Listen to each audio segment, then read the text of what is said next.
We're Laura and Cindy, and you're listening to the Holistic Horsemanship and Husbandry podcast, where we talk about natural horsekeeping and deepening your connection with your horse. I'm Laura, your horse care mentor. I teach natural horse management practices after working with over 200 horses and seeing how current industry standards are compromising the health of the horse. And I'm Cindy, your horsemanship mentor, offering a proven and unique approach to creating deep connections with your horses from 20 plus years of experience, including working with wild Mustangs. If you enjoy this conversation, please leave us a 5-star review wherever you're listening to us so we can get this podcast into the ears of more passionate horse people. Hello, everyone. Today's guest is anything but ordinary. Adam Sewell's journey has taken him across the globe, from England, Germany, Zambia, South America, Spain, and Ireland, to ultimately making his home in the United States more than 30 years ago.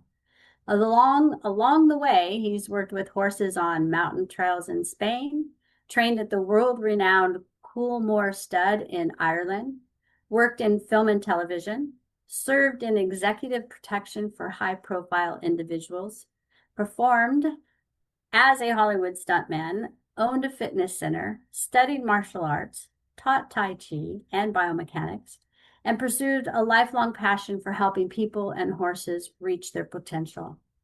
Today, Adam is the founder of Adam Sewell's specialized horse archery training, where he combines decades of horsemanship, martial arts, movement, discipline, and personal development into a unique approach to horse archery. What I appreciate most about Adam is that he doesn't just teach a sport. He teaches focus, integrity, partnership, and the kind of presence that both horses and people respond to. Please join me in welcoming Adam Sewell. Hi, thanks for having me. And I'm honestly not sure why I'm here. I'm kind of just a guy. I haven't written books, and I don't have a PhD, and I don't have a podcast, or I'm not famous. So just, but here we are. None of those are requirements for being on the podcast. We Okay. like extremely solid horse people, which it seems like you are. So we're excited to have you here. Well, thank you. Thanks for having me. One of the things that we really are focused on, both Laura and I, are the things that matter most to horses and not just humans. And we see so much normal things in the horse industry that often they're not even questioned. Like, is that really the right thing for the horse? And one of the things that really drew to me to you was your archery. Like, in previous conversations, I have dabbled in horse archery several years ago. Had a finger accident with a horse and a trailer and a rope. And I haven't actually picked up my bow and arrow since, but I love it. Oh, and I did lose my partner that I did that with. And so I have a new amazing partner. He's never done archery to the best of my knowledge. So I saw you and we've set up a clinic, but then the more that I learned about you, the more I realized, wow, this is somebody that's in alignment with what Laura and I believe in, which is the partnership of the horse and honoring them as sentient beings and not just tools, not servants to what we do. And, you say you don't have all these degrees and all those things behind you, but holy moly, the amount of experience and wisdom that you have, not only just in the horse world, but in life. So tell us a little bit in your own words, Adam, tell us a little bit about you and what's your favorite thing about life? Oh boy, my favorite thing about life, well, I suppose you could, I could say my favorite thing about life is fun. I chase fun. I love travel. I love riding. I love horse archery. And if I can combine all that, great. Um, Particularly travel. I have the wanderlust. I was raised traveling around the world, right? I was born in England, and then 6 months later, we moved to Germany. About a year later, we moved to Zambia. A year later, we moved to South Africa. We were there in South Africa for 10 years. Then I moved to Spain, went to high school in Spain, left Spain, went to Ireland, worked at Coolmore Stud Farm there, went back to Spain, then back to the UK, where I worked in a film studio, went back to Spain again, then went back to the UK, became a casino dealer, and got into stunts. Then I moved to the Caribbean for 3 years, and then to the US for just over 30 years. And so travel is, there's a thing, if you talk to people who've had a youth like mine, it's somewhat of a blessing and somewhat of a curse, because the blessing is you have all this experience from meeting different people, different cultures, different languages all over the world and different continents. But there's always this curse that you have to keep doing it and you're never happy, right? You get these itchy feet and you have to keep moving. So I love to travel. That's my thing. I have ridden in Mongolia. I've ridden in Morocco. I've ridden all over Europe, most of the European countries. Ridden in Kenya. Worked briefly at a horse safari in Kenya. South Africa, horse safaris there. All over, wherever we can go, wherever I can go and ride, I'll ride. And because I love the horse thing. And it's in every different sort of, if you're with horses, if you're a horseman or a horsewoman, you can travel to the other side of the world and have a common language, even if you don't speak the same language verbally. You have something in common. If you're a motorcycle guy, you can be on the other side of the world and run to another motorcycle guy, and you have something to talk about, something in common, and a passion, common interest. And so that's really what I love, is traveling around the world, and these different cultures. For example, I spend time here with the cowboys, right, in the US. The cowboys in the East are the Mongols, the herders, the nomads, right? So they came up doing the same thing as the Western cowboys have here, but they wear different apparel, different clothes. They have different type of horses, different saddles, different approaches to horsemanship, and so on. It's fascinating to me. I may not agree with everything that they do, or the cowboy riders here might do, or being in Africa, what they might do in another place, but we all have this passion in common, and it's horses. And this might sound a little woo-woo, but I believe horses are here to help us. Mm. And that if we don't listen to them, the world can start to become a slippery slope, but they can help people. Hence, we have equine therapy and so on, right? So I think horses are helping people on a daily basis, and many people don't even know it's happening. I just love that about being around the horses, traveling, different cultures, languages. And so that's kind of what I chase in life. So just to set you at ease a little bit, we do woo-woo here. Well, I did listen to your podcast with Warwick, with Warwick Schiller. So I understand that. I understand that you do that. So yeah, and I agree with you. I believe that horses and dogs, and there's a part of me that wants to include cats, and I'm still haven't really come clear on the understanding of that, other than healthy boundaries, maybe.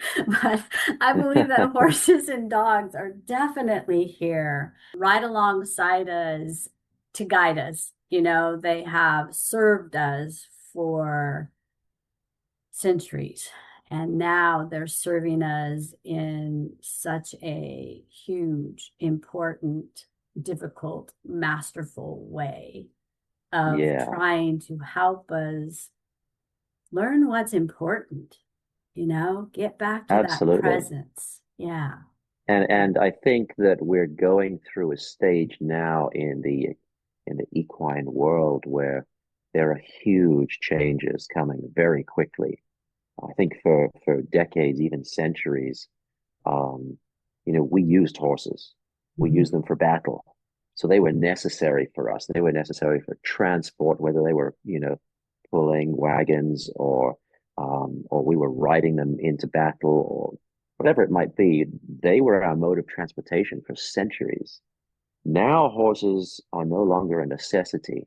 They're a luxury. Mhm. And so the way people treat horses now has changed.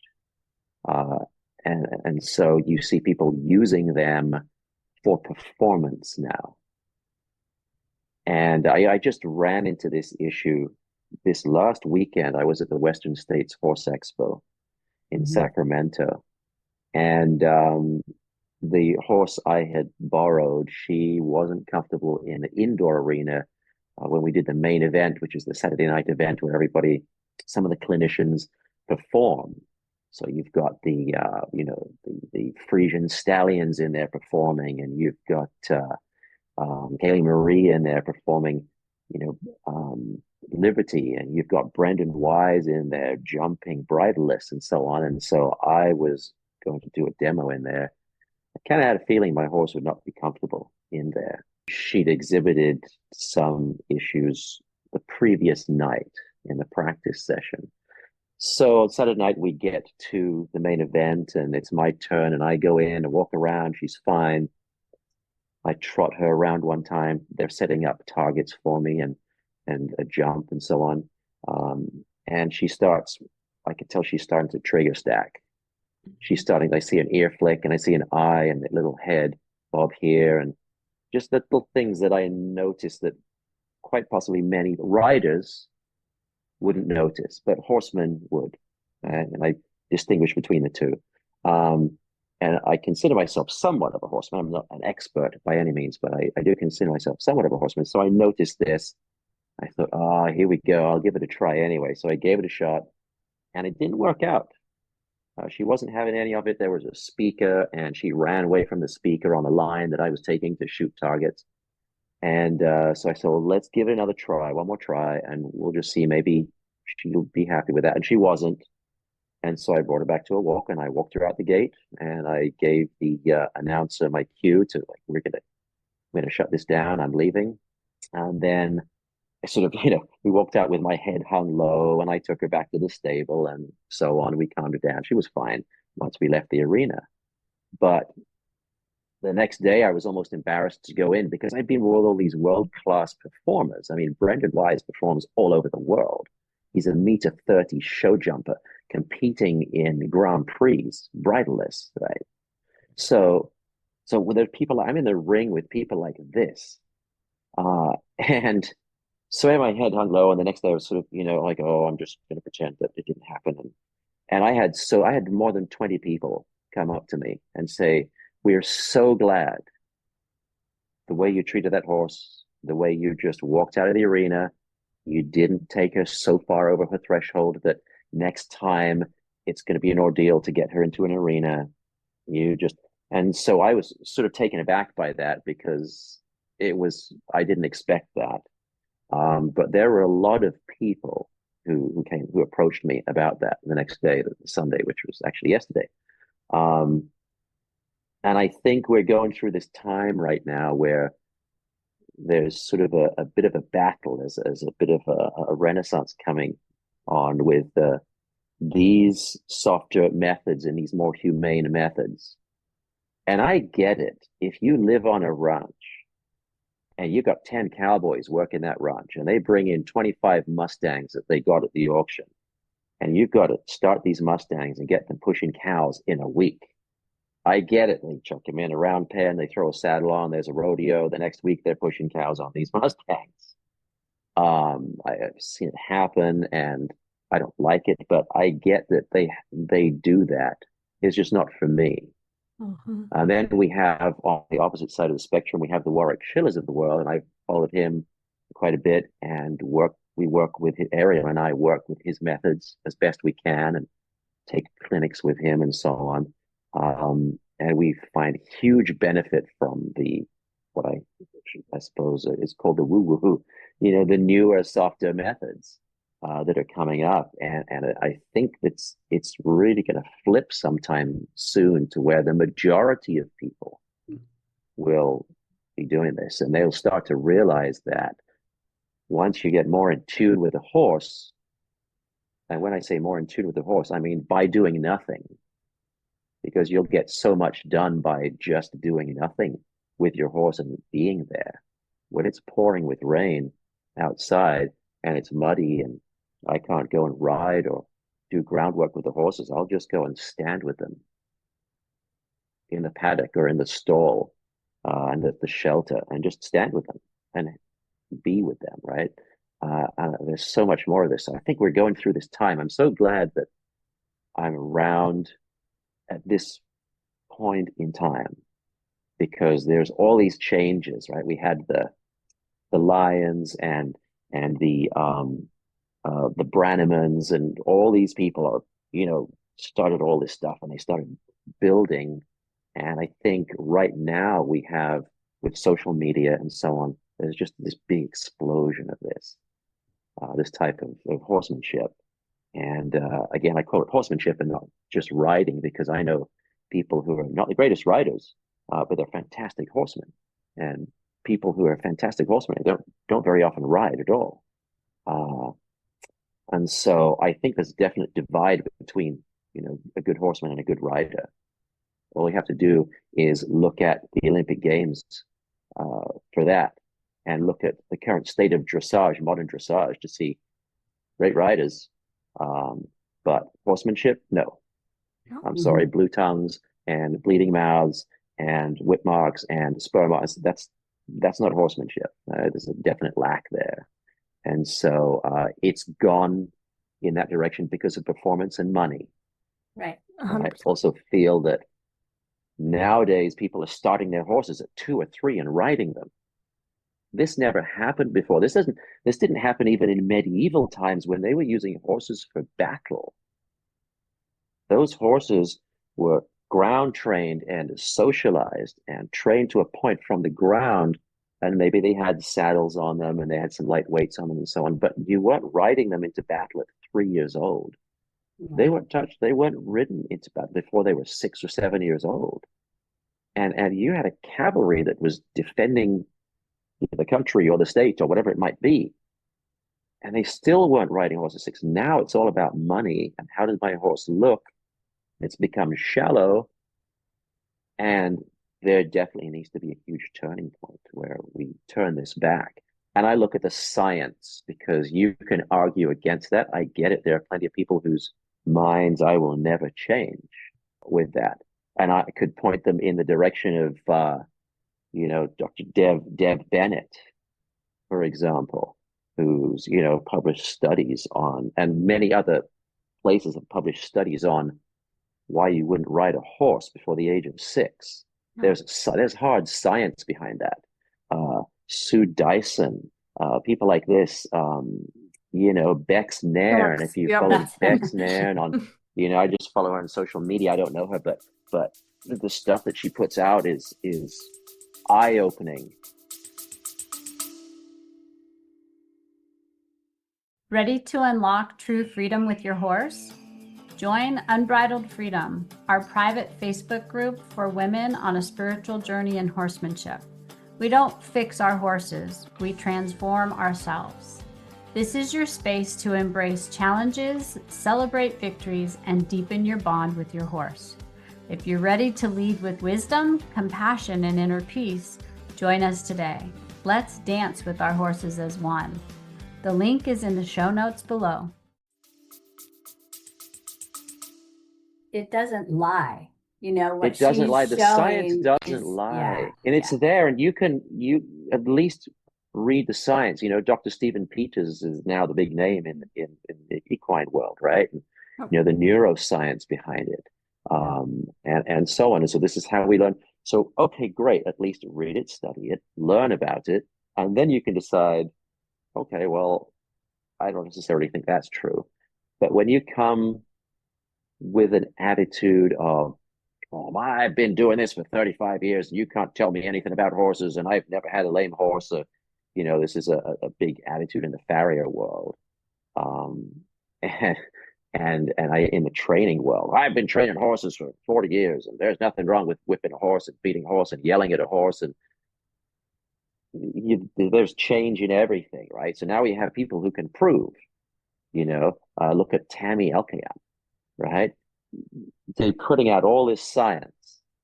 And so go to that, start with that, because the woo-woo methods are based in science. They come from the science.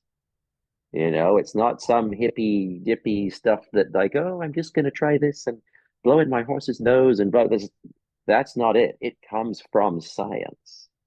And it So, also comes not only from, I think a lot who are doing that more will call it woo woo or will call it connected or intuitive or compassionate. I mean, there's a lot of different ways. I stay away from positive reinforcement training because I have my own feelings on that.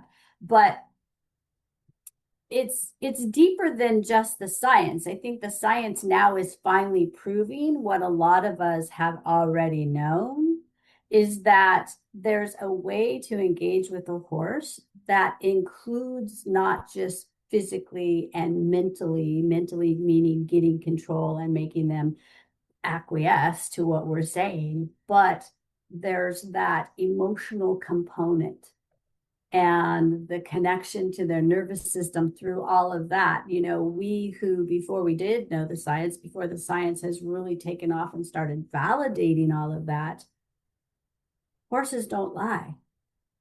The right. horses were showing us that if you start working with them as babies, just on like you would a toddler, just showing them different things and building their curiosity, and then Yeah, starting to build up their physical coordination and balance and rhythm and harmony, and start working together as a team, not forcing them. And then by the time they're 3, 4, 5, 6, and you do step into that settle and ask them to be your partner, you have a really well-rounded, mentally, emotionally, physically, and spiritual being. That's your partner. exactly. And so Yeah, we've had that building for so long, but it's been behind closed doors because we don't know what else to call it other than the natural, normal, whatever you want to call it, woo woo. I mean, I've been called a right. And I woo woo think, guru for a long yeah, time. And it's like, I am not that just because I feel and I intuitively connect. And so I want to kind of circle back to what you said about horses are here to help us, and by doing less is often more. It's yeah, because they're teaching us how to stop, yes, breathe, quiet yeah, the mind, be in the right. present moment, feel what's going on inside yourself and what's going inside of them. And that happens on a rainy day standing in the arena together in the indoor arena. It doesn't happen as often when you're practicing archery or you're practicing fly and lead changes, or you know what I mean? So Yes, absolutely. I agree. I think it's not just horses though. I think we need to do that with each other. absolutely. Yes. Sometimes I listen to a lot of podcasts. Um, and sometimes I listen to a podcast and just think, why don't you just let the person being interviewed speak? Because people keep interrupting. Like, just listen. We need to learn to listen. And so listening to horses, listening to each other, listening to your dog, whatever it may be, um, but we need to learn to listen and not try to be the expert. I think everybody within this age of social media wants to be the expert. You can go online and say anything, and you'll get, comments underneath that. And it doesn't matter who you are. You could be Warren Schiller or Sue Dyson or Deb Bennett or, Dr. Stephen Peters, and you post something, and you're going to have all the armchair quarterbacks, all the experts underneath commenting about how wrong you are or mansplaining to you. And so I kind of try to stay away from that. And I remember recently I posted something. I was standing with the horse, one of our horses, in a round pen, just standing there and just waiting, just being, and having a great time. And she was calming, and it was a great moment. And I just posted a brief video or a photo of that. And I think I said something in the post like, take your time because in the horse world, nothing happens quickly. And then I got mansplained, like, oh, you've obviously never seen, horses in a pasture like suddenly go at each other and kick and bite, whatever it was.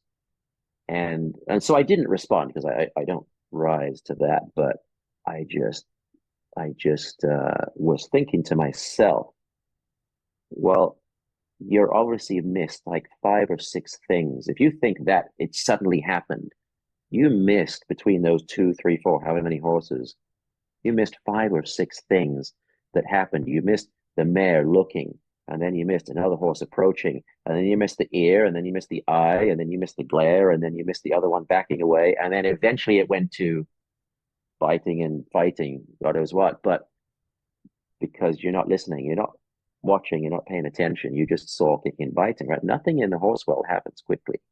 Mm. Horses will stand there for an hour and just looks like they're doing nothing, but there's processing going on and so on. And so if you can do that, it brings us so much closer to them.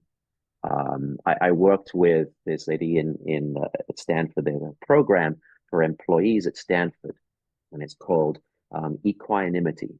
And it's a fantastic program. They bring in non-horse people who are stressed from work and so on, and they bring them to a ranch and learn about horsemanship and learn through horses and practice qigong. You work with the wuduanjian, the five pieces of brocade, and then you're learning these exercises, and then you go into the horses as a complete beginner and learn about how to put a halter on or how to walk a horse. So it eventually ends up with sitting on a horse and practicing these qigong moves, sitting on a horse. And there's a young Italian lady there, and it is her first time with horses, and she wants to walk up and touch and walk up and touch and walk up. And we had these horses in a round, four horses in a round pen. And she wanted to walk up because we let them into the round pen and they walk in and say, well, go and find a horse and just talk to the horse or be with the horse and see what happens. And then we'll meet back outside the round pen and then we'll discuss and we'll move on. And she wanted to talk. And so eventually I said to her, I said, you know that when you're driving in a car with your significant other, with somebody, family member, friend, and you have the silence where you don't need to talk, you have the comfortable silence. And she goes, I'm from Italy. This would kill me. Right? She had to go and touch the horse. I have to be friends with the horse. The horse has to be friends with me. I must talk to the horse. Like, you'll get a lot more if you just go and stand near the horse and just stand next to it and just be and breathe and relax. Slow your breathing and see what happens. You'll get a lot more out of it. And I think by the end of the 4 week session, she had got more out of it. But that was actually, I think, a really sort of a good example of how people are, because you see people with horses and they want to do, or they want to, touch or ride or be, come here. That's not what they do. You might see horses sort of do, mutual grooming, but they're not always touching each other. And so learn from that, right? Because we don't have to do that ourselves. You don't have to do that with your dog. You don't have to do that with your horse. So I think that the quiet times are the important times, because that's where you're going to see more. And people use their eyes too much. And when I teach some yoga classes, I'll teach yoga like a vinyasa style class with for the first half of the class, I teach with the eyes closed. And after that class, I get people come to me going, wow, I never felt before what I felt today, because I was always looking maybe in the mirror at how I should look. How should this posture look? With my eyes closed, I had to use my other senses. I'll tell them, smell, feel, sense, like you feel hot, you feel cold. What's going on? Where, how's your balance with your eyes closed?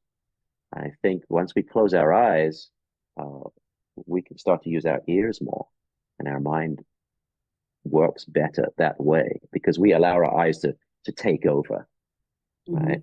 Mm-hmm. And that's easy to do with horses because they're so beautiful to watch and touch. But if we can listen to them more, I think that'd be great. As a hoof care person, proving to those horses that I'm going to listen to them. They don't know what to do with me sometimes. They never are listened to by me, by the person who does my job.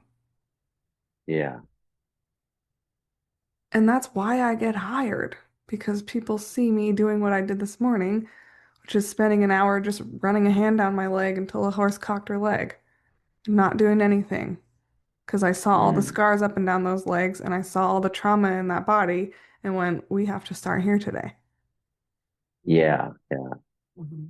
And it's like you're just talking about the paradigm shift that Cindy and talk about every episode of this podcast. Yeah. I think you're right. Paradigm shift is it's a Mhm. great word. I mean, I think we need to get more inside.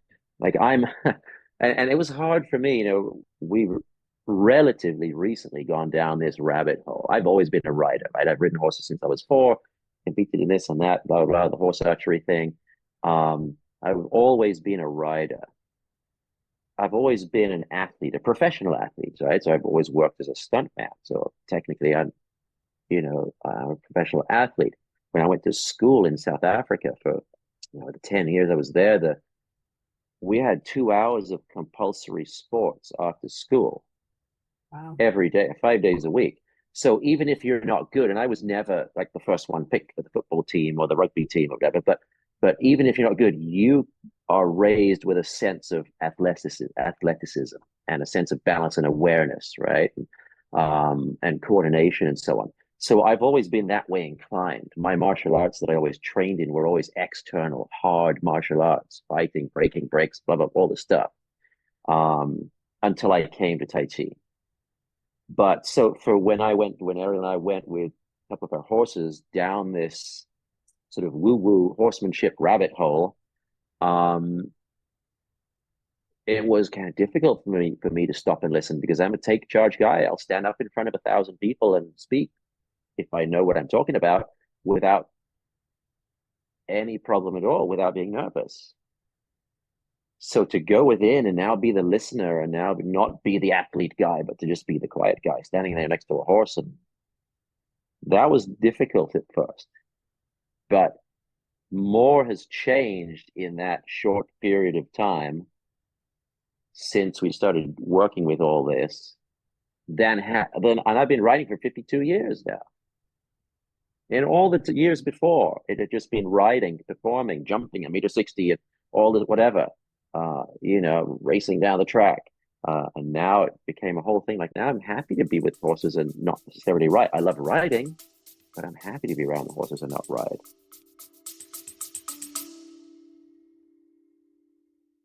Let's pause for a moment. Have you ever looked at your horse and wondered if they're thriving in your care? Is there more you can do to give them the best life possible? Most ranches and boarding facilities are set up for convenience, not horse health, but there's tons you can do to fix your horse's situation if you're willing to get creative. Join Evidence-Based Horsekeeping, my Facebook group where members learn how to improve the mental and physical well-being of their horses. The link is in the show notes. So, Adam, can you tell us what has changed? Like you said, you've seen so many changes since you've gone into this more being than doing with horses. Give us an idea of, because to me, if I were to see you as a horse, I would categorize you as a trail horse Okay. because a trail horse has to be able to do everything. Mm-hmm. They have Yeah. to cross, you know what I'm saying? The trail Mm-hmm. horse, I love it when people say, "Oh, I just do trail riding." And I'm like, "Do you have any idea? Like that's like one of the most extreme sports you could do." So to me, you're like this trail horse, right? You've done so much, but now you've learned to be with the horse instead of always doing. What changes have you seen? Like what stands out if you were to name 3 to 5 changes that you've seen in Oh, yourself as a changes, horseman, change is scary. Nobody likes change. Um, right? That's the guy who loves to So travel all over the world. yeah, I know, And the right? stuntmen and the Yeah. yeah, The you more we know, change, the more we stay the right. same, is the saying, right? We learn Um, to embrace it. Yes. yeah, no, actually, I think I've become better with people. Ah. And Mhm. I've never been a great people person. I've always been very outspoken, and I still say what I think. And and but I think I've become better around people. I think the Tai Chi has helped that as well, because the Tai Chi is this circular, soft, moving internal martial art. It can be hard and fast as well. It is practiced hard and fast sometimes. Um, but that helped, and I think a combination of that and the horses helped me become a better people person. And I think it being with the horses has sort of, I don't want to say calmed me down because I'm still the same person. I still like to have a laugh and be, get out there in the middle of the arena and, you know, do things and jump and so on. But I think that it's made me more aware of what's going on in the world because the Tai Chi is based on nature. It's based on the natural movement in nature, no straight lines. And horses are brilliant Tai Chi practitioners. They don't even know it, but they are. This is why I teach a Tai Chi for equestrians workshop. Um, when you start practicing Tai Chi push hands, there's a softness that you learn that you can draw, that you can bring to your riding. Even if you're not a horseman, you can bring it to your riding and use that with the reins, use that with your seat and your leg and so on. So I think using the Tai Chi and sort of going down this equine rabbit hole of woo-woo-ness, um, I think that combination has sort of made me more complete and happier, and I don't have to win an argument anymore. My type A personality doesn't have to shine through. Um, so yeah, I think that's, if that answers your question. I I'm a teacher. I like to teach. So I've always taught something. I've taught fitness for nearly 3 decades. I've taught martial arts for a lot of my life. Um, I've taught horse riding. I teach horse archery now. Um, and I like to convey that. I think the horses help me do that, to convey the message. When I'm teaching, for example, the expo this weekend, doing demos, we did 2 demos a day, um, 30 to 40 minutes each. And part of that time, I'm not even talking about horse archery. I'm talking about horsemanship.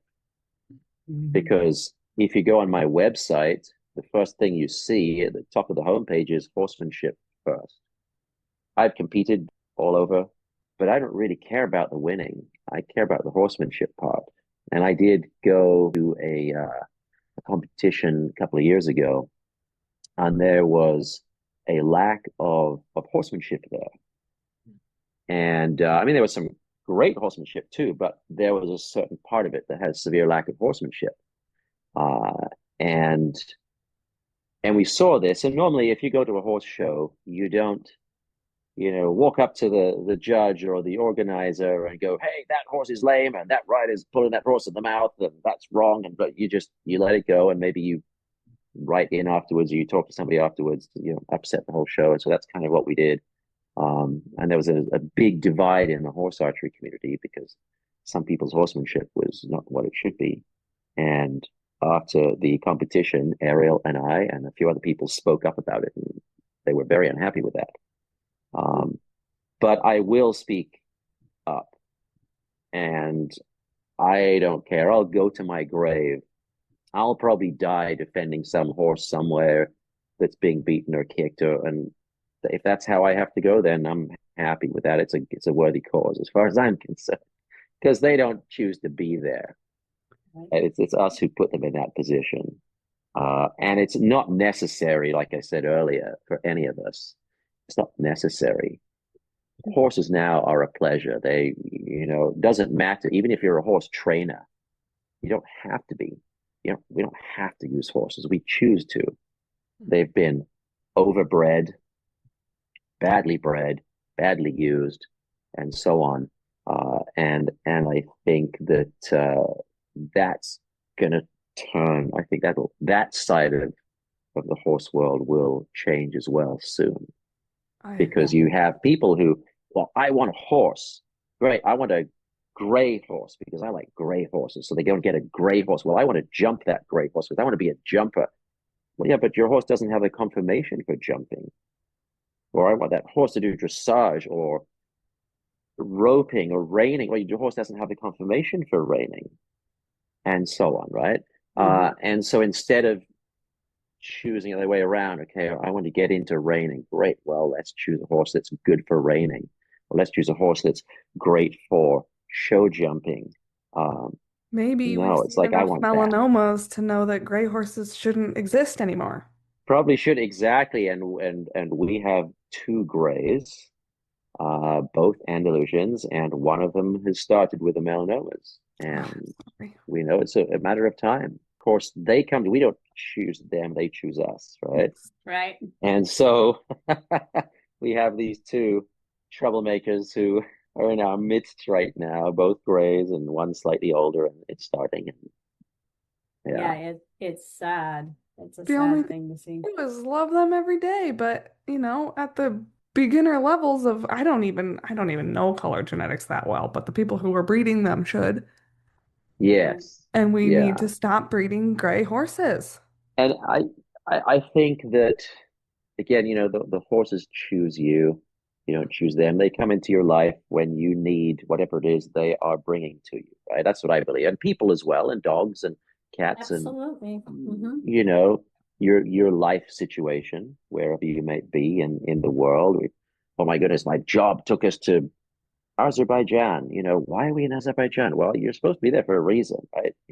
Maybe it's because there's a horse there that's supposed to move into your life. But this all happens for a reason, and every turn in life has happened to me for a reason. I think back when I did security for like the biggest movie stars in the world. What did I learn that I'm using now? And when I was working on cruise ships in the Caribbean as a casino dealer, what did I learn then that I use now? It has brought me to this place in my life. And then I look at traveling around the world, like riding in Jordan, for example, in the Middle East. And when people say to us, "Oh my God, you're going to the Middle East? Like, isn't it dangerous?" And I'm like, "No, it's Jordan. It's like many Western people go there all the time on vacation." And riding through the desert of Wadi Rum on these Arabian horses and Anglo-Arabian horses, galloping through the desert. Like, what did we get from that? And on that trip in particular, there was a huge shift. It's very cool because we've done some training with Warwick. We've been on his online video program and been to the ranch down in Paso Robles and journey on ranch work with his stuff and so on. And so we use his principles with our horses. Um, and I had this horse, this big charger. Um, I had this horse, and the horseman said to me, and he's a Bedouin horseman, so generations of Bedouin horsemen, right? And here's this guy, Hashem, and fantastic guy. And Hashem shows my horse, and so I always have to laugh and joke with everybody and break the ice. That's my thing. And so I said to Hashem, because you have to be a pretty good rider to go galloping through the desert on these horses.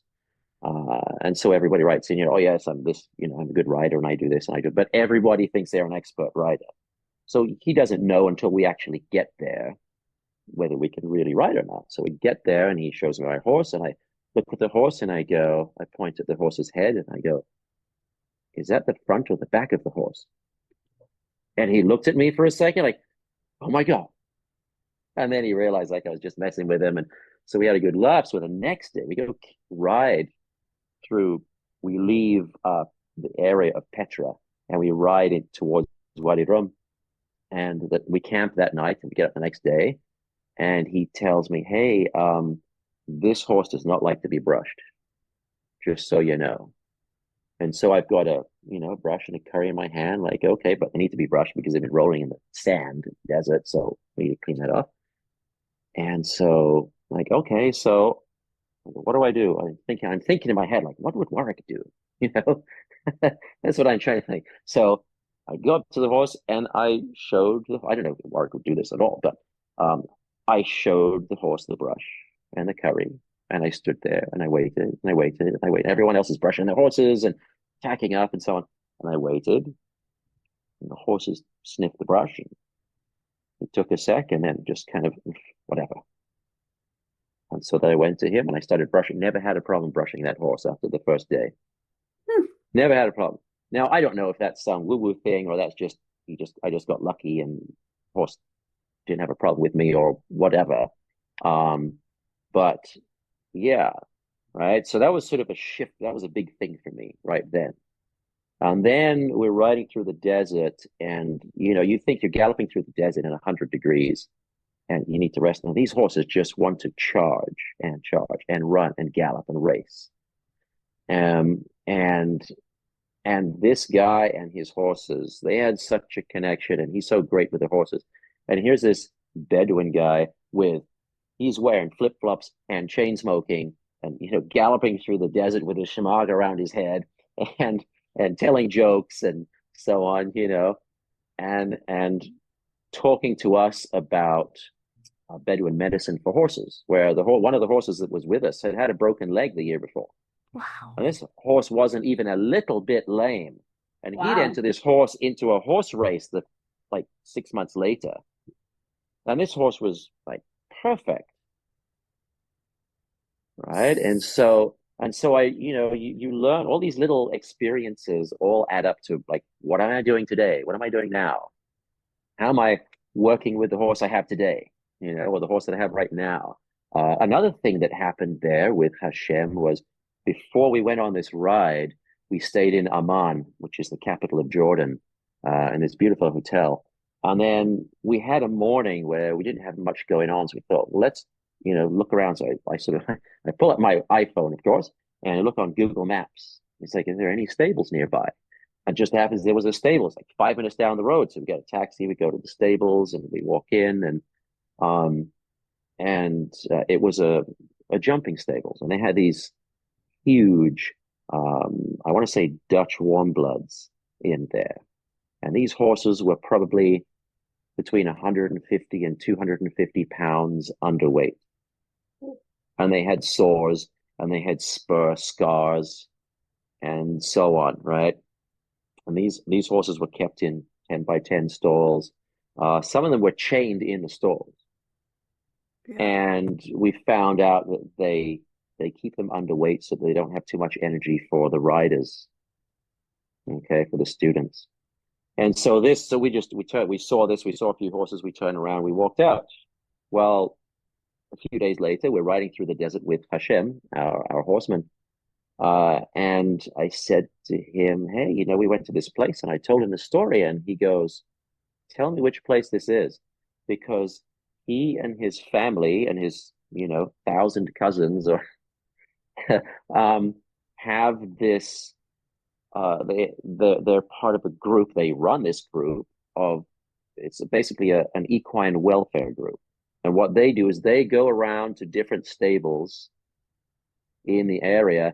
And if the conditions are subpar, they report them to the government, and the government comes in and shuts the place down.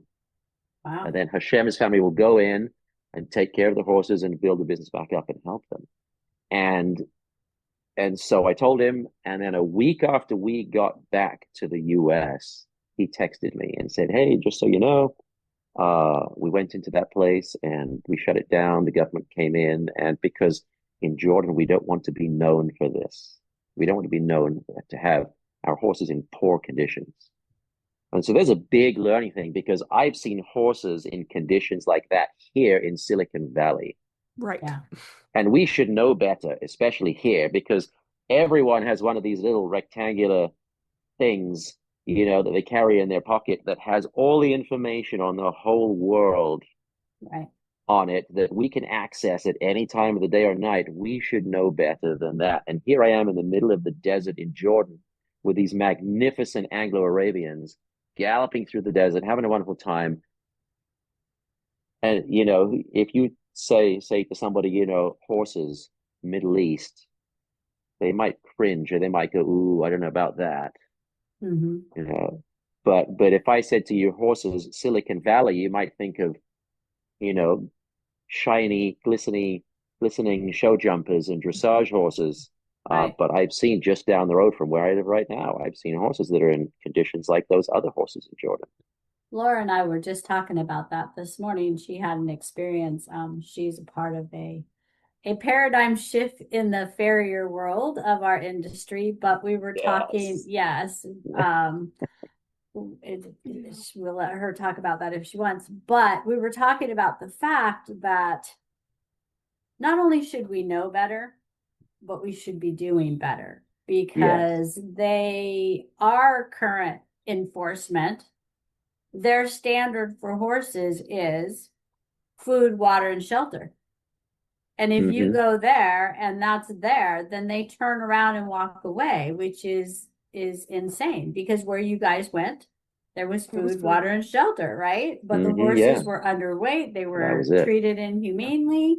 And to have a government that actually, not only what I loved about what you said is not only did they shut it down, but this person and his family are coming in and teaching them better and getting the Yes. horses better and then Yes. giving them another chance. And I'm sure they're being watched while they're giving that second chance.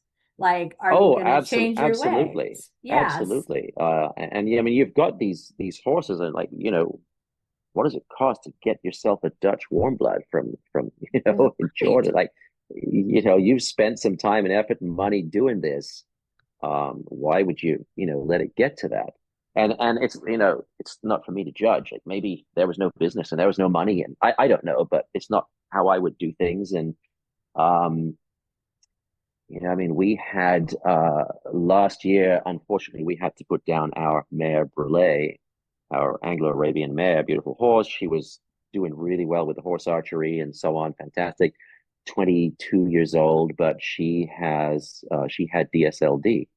We started to notice DSLD get worse and worse, and so we call the vet in, and he goes, "Yeah," he goes, "You can't ride her really. You should be riding her." So that stopped, and we hadn't ridden her for a couple of years. Um, but we still did all our groundwork, so the classical dressage groundwork with her to keep the withers built, keep the thoracic sling, the shoulder slings engaged, and so on, and to keep her, mentally and physically healthy as best we could. Once she started to not roll, she didn't want to roll. She didn't want to go down because it was too hard to get up, and we thought we couldn't tell without keeping a camera on her 24/7, but we couldn't tell whether she was lying down to sleep and get REM at night. And we decided, that's time. She was probably the best looking horse on the stables Mm-hmm. where we keep the horses right now, the ranch. Um, and people are going like looking at us like, why are you putting this horse down? She's beautiful. Yeah, but her quality of life is going downhill. We would rather euthanize her before she gets to that point of not enjoying life than let her go downhill, become decrepit, and that we just can't do the deed. We just can't do it, right? I think that's the way that, I mean, I wish somebody would do that for me. We have this whole thing about euthanasia in the Western world, and you can't do that. It's really bad. We got to keep you in the hospital on tubes. And I hope I just go a much better way than lying in a hospital with, people standing around me trying to say nice things. I don't want that. Like, let me Yeah. go out with a bang. In our And veterinary practice, we call that loving them enough to let them go. There is just exactly. no day too early with DSLD. DSLD is cruel. And it's not just the SLE, there are so many syndromes and so on, because I believe because of the breeding anyway, now. And there's so much of this. And so, how do you get the average person to recognize this I know. and to do the right thing. Most people, many people who I run into, whether it's at the expo or at my horse archery club or at the ranch or wherever, most people, there are so many who, oh, I've had a horse for 25 years in my backyard. I'm a great rider and all this, right? And but if you can just dabble a bit in horsemanship, in learning, which is what you have to do if you come and train with us. You have to, the Bay Area Horse Archers, my club, you have to learn horsemanship. I insist. So if you come for lessons, you become part of the club, you join, you have to come half an hour early for lesson Yeah. because I want to see you go catch that horse in the pasture or the paddock. I want to see how you put the halter on. I want to see how you bring that horse back through the gate. I want to see how you pick out the feet. I want to see how you brush the horse down. Are you paying attention? Is the cut? Is there a bruise? Is there swelling on that leg? Is your horse slightly off, a little bit lame? I want to see how you saddle the horse. I want to see if maybe the saddle doesn't fit too well right now because horses change shape all the time. So that saddle might need to be stuffed or new different saddle, whatever. So you have to learn all about this to be part of our club. And if you go on my website, I have an education page. And there's a whole bunch. It's all free information on there. And it's not me. It's not me talking. I have videos from YouTube on there from Deb Bennett or Sue Dyson. I have Rupert Isaacson talking on there about the history of dressage and so on, conformation of horses and all this type of thing. You have to do that to be part of my group. And I really wish more people, more trainers would do this because it all starts with education. Yeah. And you have to want it. And the fact that you've had a horse in your backyard or you've been riding for 25, 30 years makes no difference to me. It doesn't mean that you know enough to have a happy and healthy horse. So you are being a part of that change by making that requirement in your program. You just don't come to learn we're archery. Trying. Right, right. Absolutely. We're trying, but we yeah, it is. It is. You can lead by example. And we try, and I do get the people who say, hey, my 15-year-old daughter, she jumps at me to 10 and she wants to do horse archery and and I talking to this lady on the phone and yeah, we want to do horse archery. When can we come down and set up a lesson, blah, blah, blah. And I'm thinking, wow, this could be good for me, lucrative. This lady obviously has a daughter who does show jumping, and that's not cheap, right? Not anymore, not here anyway. And so this could be good money for me in the club and blah, blah, blah.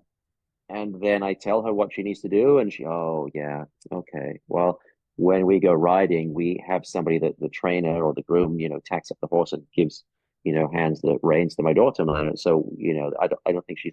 But interestingly enough, if I could get to talk to that 15-year-old kid and say, this is what you have to do to be part of the club, she'd probably go, awesome, great. I'm learning about horsemanship and more horse stuff. Your kid is going to drop the reins, turn her body, and focus on something else while the horse is moving at a faster and faster clip. And you're not worried about there being some relationship and some communication there before that happens? Yeah. Well, and a bow and arrow in their hands. Right. And a bow and arrow in their hands. So hence riding versus horsemanship, right? And so again, I do not claim to be an expert on any of this stuff. But I do like teaching. I get a lot of good feedback from my teaching, and I think I've helped a few people, and I am pushing that. And with the horse archery world, it's a great avenue for that because when you're shooting a bow, you can't be holding the reins, so you have to have a form of communication with your horse that goes beyond water skiing with a strong bit and a flash around your horse's nose and mouth, and you double reins and crank it on your horse into a certain posture, or hitting your horse with a quirt and spurring it on. You have to have more connection than that because sometimes we turn backwards on the horse and shoot over the horse's bum. Right. And the horse is cantering this way and you're shooting in the opposite direction. You're not looking where, and I do it jumping. So I'm not looking at the jump when I'm jumping, I'm looking at the target. So to be able to do that, you have to have some form of communication and feel. And that's horsemanship, not riding. Yeah. And the other thing about horse archery that's so great is that it's really a sort of a fledgling sport. It's obviously one of the oldest forms of equestrian sports, because even though it wasn't a sport, 3,500 years ago, they started doing this on horseback, arguably 3,500 years ago, and they were doing it in battle.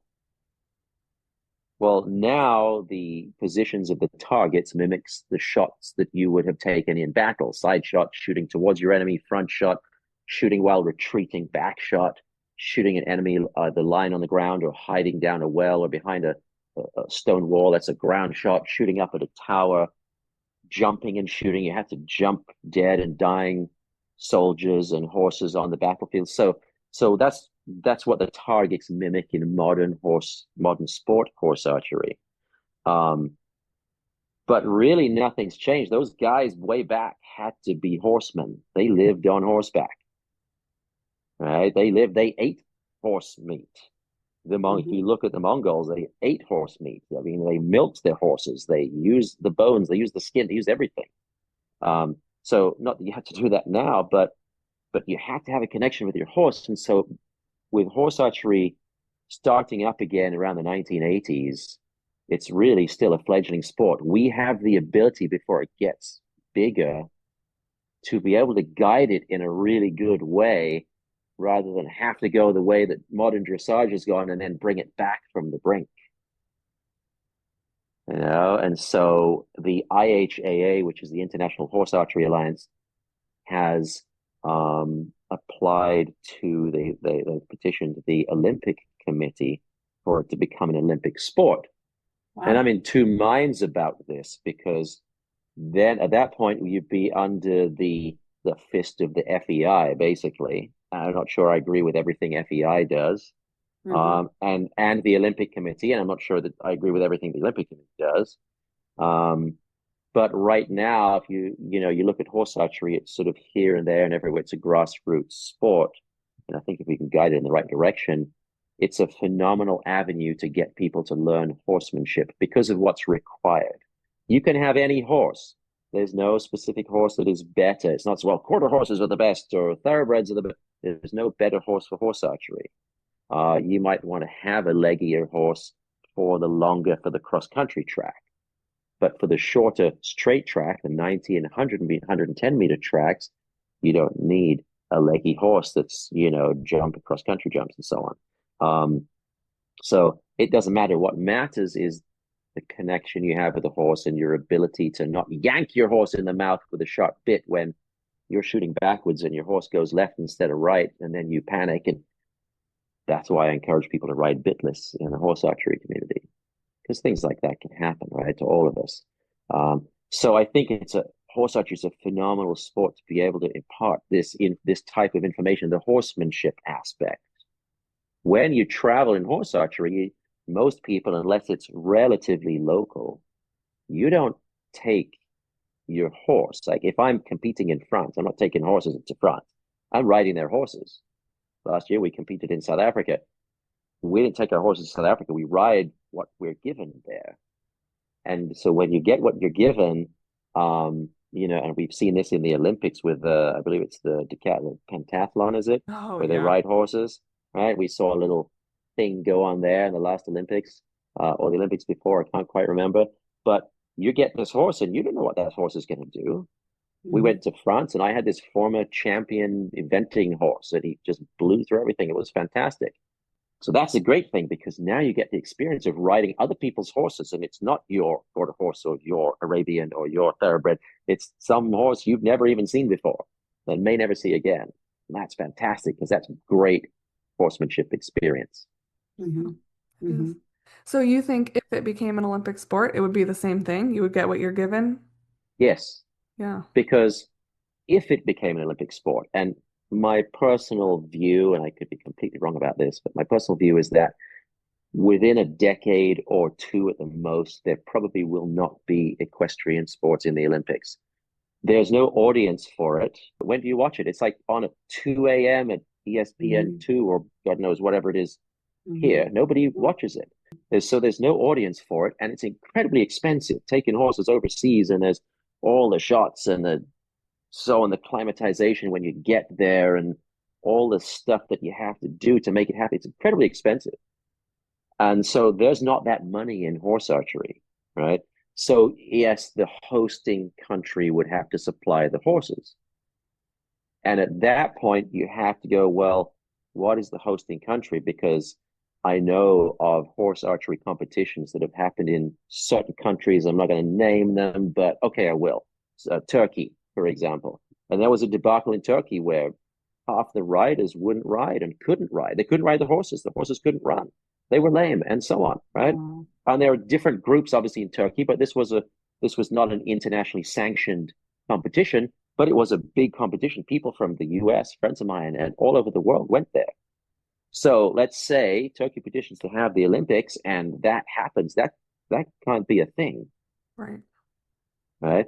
So I think in some ways it would be good because FEI and the Olympic Committee would have to step in and go, no, you need better conditions for these horses. But there are other things that they don't step in and say, like, look at Olympic dressage. And we're still having a problem. This is 2026 and we still have horses with blue tongues. That shouldn't happen. Oh, come on. Why? More ribbons, more money. I want to shift gears back to your archery program and the clinics that you do, because I'm hosting you here in September. And I've been on your website a couple times and see where that horsemanship is first. And I've heard you talk about the Tai Chi being a very important, beneficial aspect of your programs.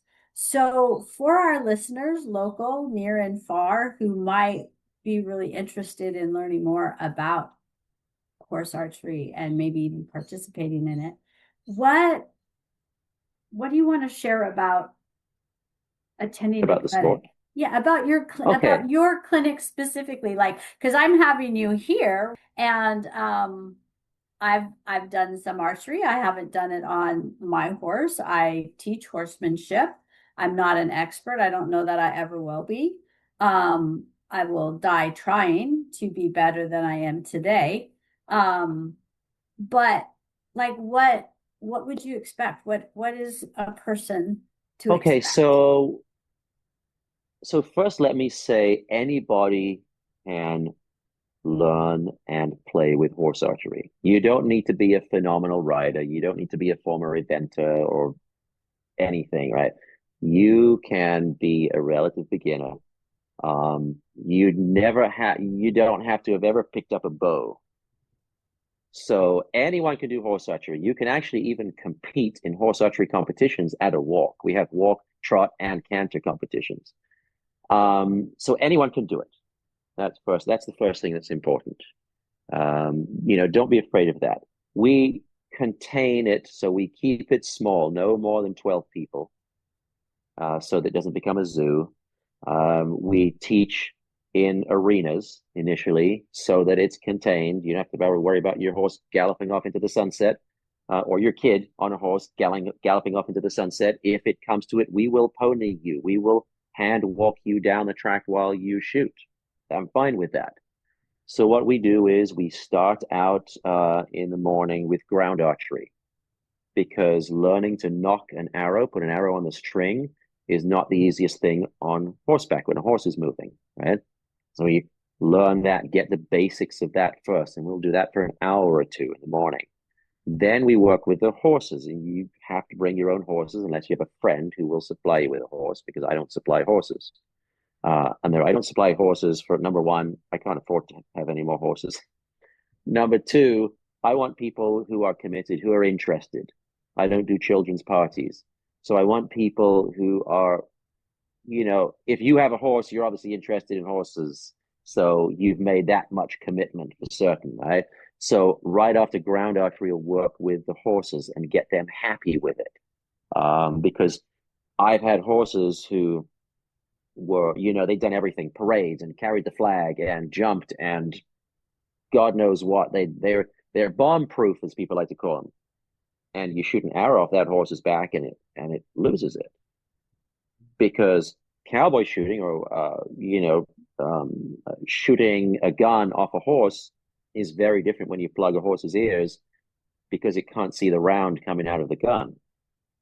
But when you shoot an arrow, a horse can see that go past its eye, its ear, and some of the most experienced horses out there wanted nothing to do with it. And I met one this weekend. This horse had done everything and been loaned to everyone and done rodeos and roping and reining and all the stuff. The young lady said to me, "Hey, I'd love to see if my horse would be great with archery." Horse wasn't good with archery, needs some work. So we work with the horses. It may be that you come to the clinic and you don't ride that clinic because I'm not going to let you ride a dangerous horse. And if somebody else will loan you their horse so you can get the experience of walking, or riding, and shooting, that's great. But I'm not going to let you endanger yourself and your horse and put your horse through that just to force your horse through it, right? To flood your horse. And then what happens is we work with the horses, and those horses sit and they stew on the horse archery thing and the arrows flying around and so on, right? And that's done really slowly by slowly throwing arrows into the ground and wiping the horse down and blah, blah, blah. After lunch, we come back, and most of those horses who weren't quite sure about it are now quite fine with shooting a bow off their back. And then we ride and shoot at a walk. And then if we do 2 days, a 2-day clinic, which we'll be doing at your place, then we'll do the same thing on the second day, but we'll get more ground archery practice because you can never have enough of that. And if you have a horse that's completely fine with archery, then we'll work on riding techniques, and the other person will still work on archery with their horse. And then we'll ride and shoot again after lunch. And then on the Friday evening before, I like to set up like a PowerPoint presentation, and we talk about horse archery and the history of it and show some videos of competitions around the world and so on. We have a blast. We have fun. The idea is to have fun so that you'll do it again. I'm English, so I'm always joking and somewwhat sarcastic, so I have to kind of hold my tongue a little bit on that. But we have fun. That's the whole point of being there. If it's not fun, don't do it. So that's what you can expect from my clinics. And I think most clinics really run the same way. But it's the horse first. It's all about the horses first, right? And if it's too hot, we're taking it easy, and always the horse first. I might come up to you and say, "I hate to tell you this, but your saddle doesn't fit that horse. You see that mark on your horse?" Or I might come up to you and say, "You're pulling your horse in the mouth too much." And I'm going to say that because I'm one of those people, and it's my clinic, and I don't want that. I don't want my name behind that. And so I'm pretty strict about that. I'm nice and I'm fair, but I'm strict about that because the horse comes first as far as I'm concerned. And it's That's what you not can a expect from personal my horse archery. attack. It's an observation of reality. Yeah, I'm not going to come up to you and yell at you and you're Right. stupid, and it's like, listen, here's why I'm going to give you the science, and I'm going to send you a link to a video that shows you the science behind saddle fitting. That's how I'm going to do it. Kate, I'm a teacher. Yeah. I try to educate. As horse owners, we can't make our horse's saddle fit a personality trait of ours. It has to be, Ex we have to be objective about that. exactly. And I think that you have to also be willing to accept advice from people. But so many people are not, everybody wants to be the expert, right? So many people are going to, I've been riding for 25 years. That's nice. Your saddle doesn't fit. And here's why. And here's the proof that doesn't fit. And here's how you can change that. And so I've been riding for 52 years now, almost 53 years. And I'm still learning every day, still studying nutrition, equine nutrition, still studying horsemanship stuff, the feet, learning from my friend Monique Craig down at Eponymine in Paso Robles, who does our horses. We drive our horses 3 hours south to get their feet done and 3 hours back again because we're in the Bay Area with all these farriers and there's nobody we trust to do our horses' feet. All right. So that's where I'm coming from. That's my perspective. A good analogy there, I suppose you could call it. The horse first pretty much sums that all up. Yes, Dr. Oh my goodness, her name escapes me now. With the Horse First podcast.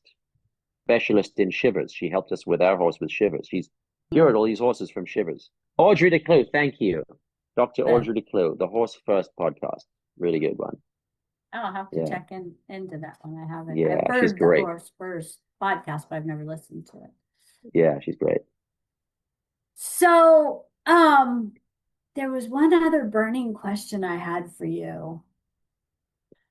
I Go saw ahead. pictures of you guys on your African safari on horseback. And Yes. I'll tell you what, my mind went, what? Yeah, there's nothing like it. So how, without taking up tons and tons of time, how does that feel like to be riding out there with lions and wild animals on horseback? I mean, my mind just Okay. went, oof. Okay, I've been, in 5 decades with horses.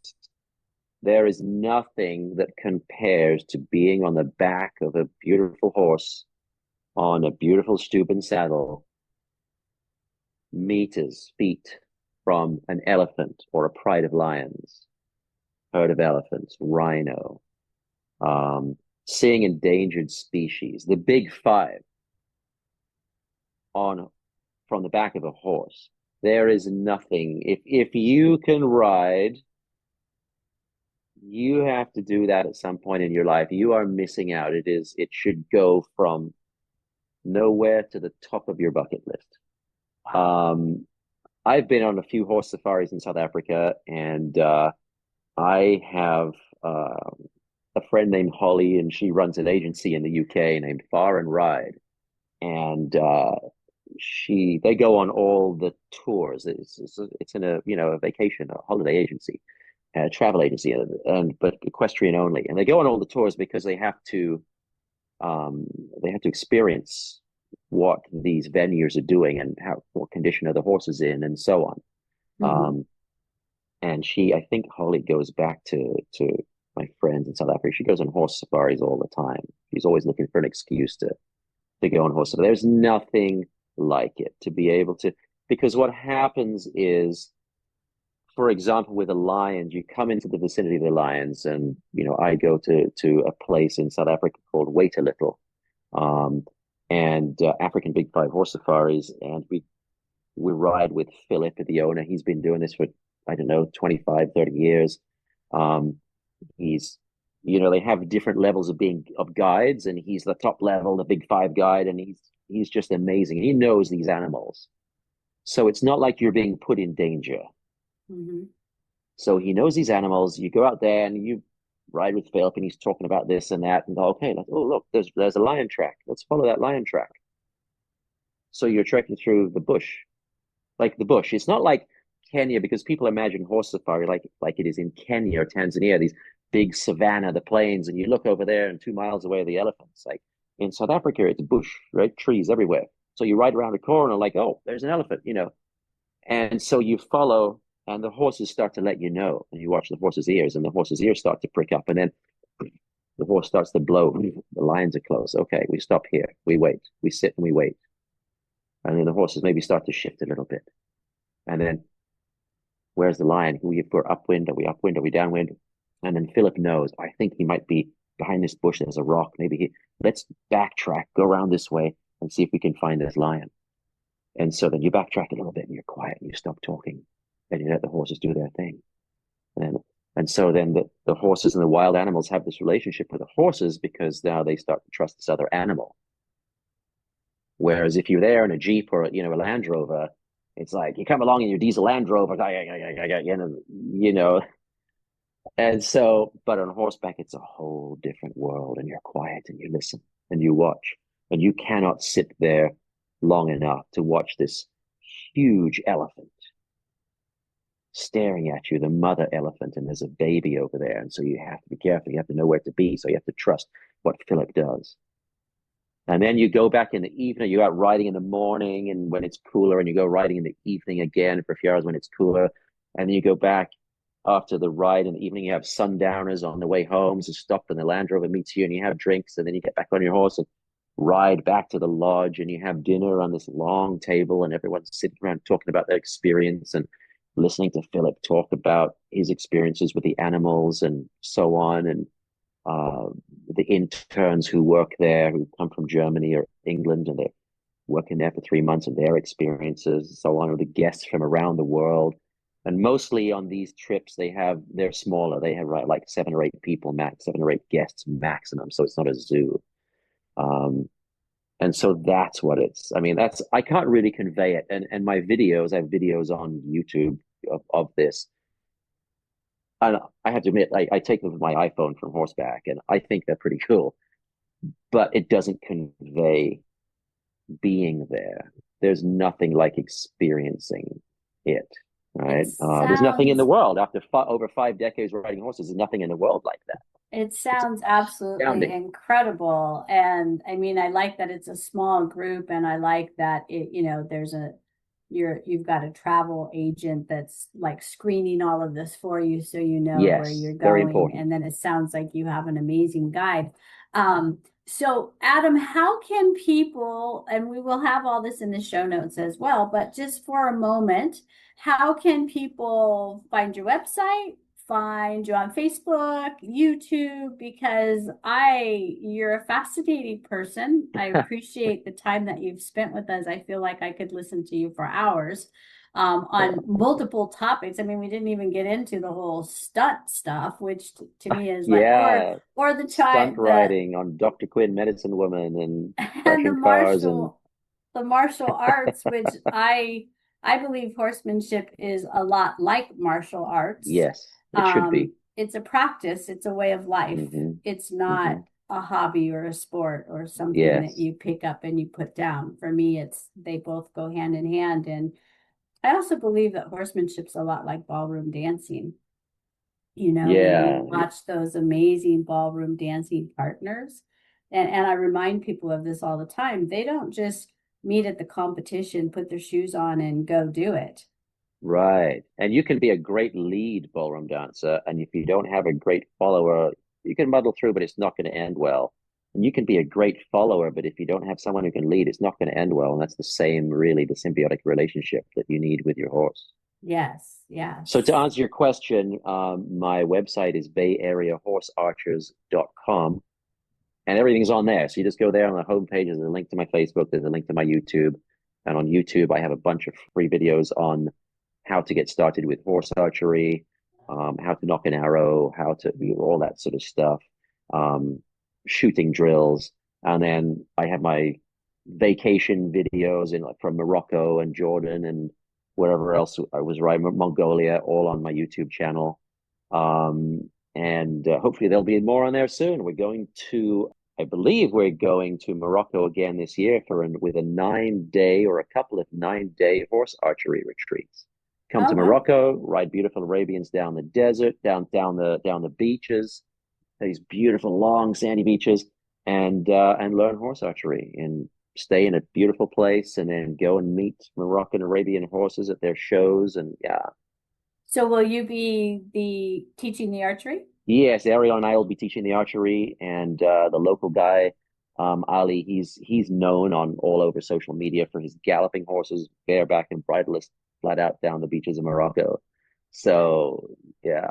So, listeners on this podcast, we appreciate you. And if you can't make it to beautiful Cottonwood, California in September for our 2 day archery clinic, you can then, look into joining Adam in Morocco for an archery clinic. And maybe in Costa Rica next year for the same type of Oh, wow. How cool. How thing. cool. Well, maybe Laura and I'll have to save up for that one. Let's do it. That would be Yeah. I would fun. just be so, I'm a Arab owner to the core, and I would be so excited to see Arabs, where they came from in their Oh yeah, natural I mean world. to Yeah. ride them over there, and it's this whole pride thing as well. But the Arabian horse, it's not like the Arabian world here. It's very different. Got So, very lucky there in Morocco to ride a military horse from this military outpost down in the middle of nowhere on this beach, and they let me ride one of their stallions. It's like wow, and yeah, there's nothing like.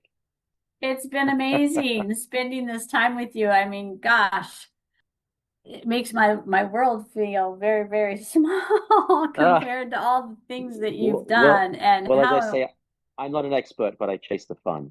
you So, certainly do. And we appreciate you spending this time with us and sharing some of that fun well, with thank you us. for having me. It's been an honor. Thank you. So if you have any questions about the topics covered in this episode, send us a message on our Facebook page, Holistic Horsemanship and Husbandry, and we will answer your question in a post on our page. You will be anonymous. We'll just take the question and provide our input, and we want to do it on the post so that we can all learn and grow together, because nobody knows everything. Thank you for tuning in to another episode. We want to remind you that we'll be here every second and fourth Tuesday of the month, following the golden rule. Have a plan, but always be willing to be flexible. Don't forget to connect with us using the links in the show notes below. If you learned something new today, had an aha, or walked away with a valuable nugget, you can say thanks by leaving us a 5-star review on whatever platform you're listening on.